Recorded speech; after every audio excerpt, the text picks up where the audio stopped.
as Elon Musk becomes the world's first trillionaire. Here's Steve to crunch some numbers. The world's first trillionaire.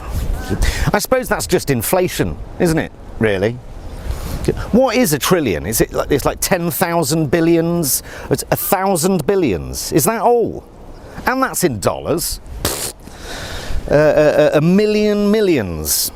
That's what a billion is, 1 million times $1 million. Now that does sound ridiculous. I think Musk made at least $250 billion on Friday, or 250,000 million. It does sound better when you do it like that, doesn't it? 250,000 million. It's not a bad day at the office.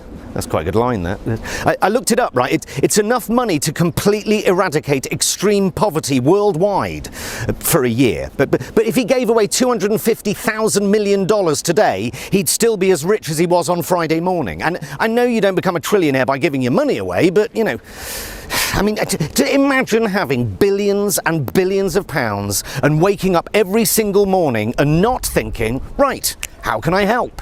You know, how could you not look at your bank balance and think, I'm going to try and save the world today. I'm going to buy a couple of really nice houses and a Lamborghini and a pointless yacht, and then I'm going to try and cure cancer and save the lesser spotted leopard from extinction while I'm at it. How could you not do that? Not how can I make more money, not how can I change the system in my favour, not how can I persuade poor people that me paying tax is bad for the economy, not how much rage baiting can I fit in today, how much can I piss off the libtards today, or how can I sell more aluminium trash panzers. What's wrong with him? Are you joking? 10 years ago, Elon Musk was bragging about how we'd all have electric cars on Mars. 10 years later, he's bragging about how you can create your own AI child pornography on Grok, whilst openly promoting far-right parties across Europe, including the AfD, which is as near Germany as got to the Nazis since, well, the Nazis.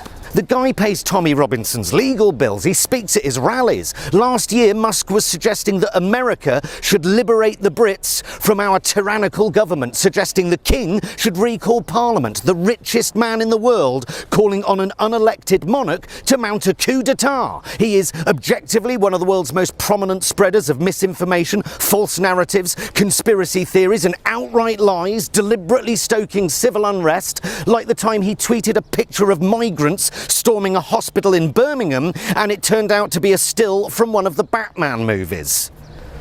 Does being the richest person in the world make you the world's biggest arsehole, or does being the world's biggest arsehole make you the world's richest man?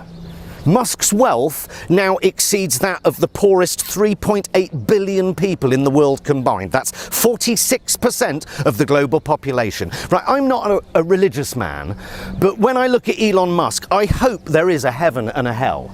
I wonder if one day he'll realise that no bank balance, no matter how impressive, can guarantee you a place in heaven if you believe in it, or indeed shield you from everlasting nothingness if you don't. If we're lucky enough to live long enough, we are all destined to look back on our lives and be filled with a mixture of regret and gratefulness. I wonder, as death draws near many years from now, if Musk possesses enough humanity to recognise the true horror of the consequences of every decent choice he could have made but didn't, and whether he is capable of feeling the crippling regret that he chose instead to allow his wealth to enable despots, to amplify lies, to pay far-right racists, to call for the overthrow of democratically elected governments, to aid the destruction of our natural world, and to cause unspeakable inequality and suffering to those he could and should have helped. On his deathbed, I am willing to bet all my money against all of his that Musk's God complex will suddenly evaporate, and all the voices that once hollered that Musk is the man who tells it how it is, the self-made man who changed the world for the better, all those voices will fall silent, and the only voice left will be the sound of history itself scribbling into its notebook, "Here lies the worst human being that ever existed." Hats off to him, though. It's quite an achievement. Thanks, Steve. Well, not a bad day's work at the office, is it? He was...